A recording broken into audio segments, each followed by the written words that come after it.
decades ago, half a century ago or more, and they've been striving to establish that communication with one or more alien species. I suspect they've done it. And a point I would add to that, we have several agencies in the government who boast that they're able to track everything that orbits above the United States or orbits our planet, down to the size of a carton of cigarettes or even a golf ball.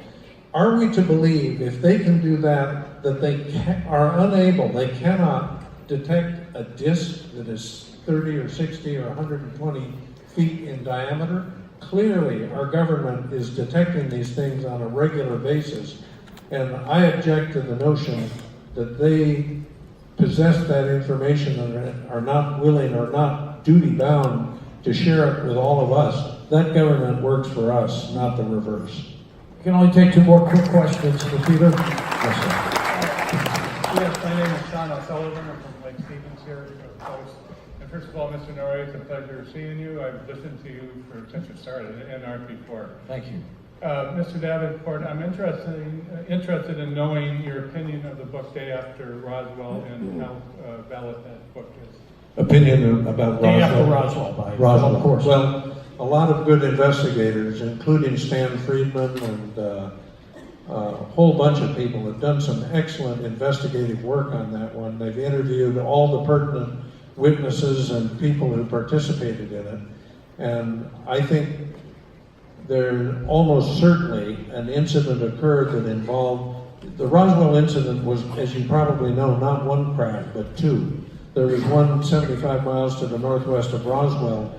Then there was a second craft found by a group of geology students from the University of Pennsylvania out on the plains of Augustine. So it suggests to me that there may have been a collision, a mid-air collision, or maybe one shot down the other, I don't know. My suspicion is that the issue of competition that we all experience in our daily lives is probably the same in other civilizations in our galaxy.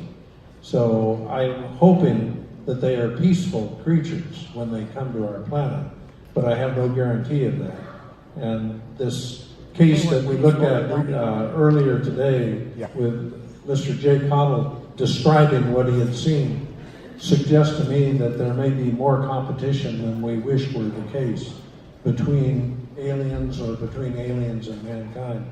One of the cases that comes to mind that supports my statement is the tragic death of Mr. Todd Seas back in August of 2004, a gentleman who possibly may have taken a rifle shot at a UFO, and 40 hours later they found his remains grossly mutilated, so grossly mutilated that his son could not even identify the remains of his father.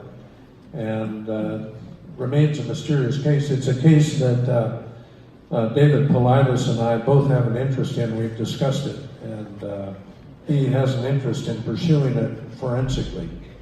And let's take one final one for Mr. Davenport. Hi, my name's Allie, and I'm originally from New Hampshire. So, Oh, nice. Yes. So when I was 11 years old, I went down with my friend to get an ice cream cone,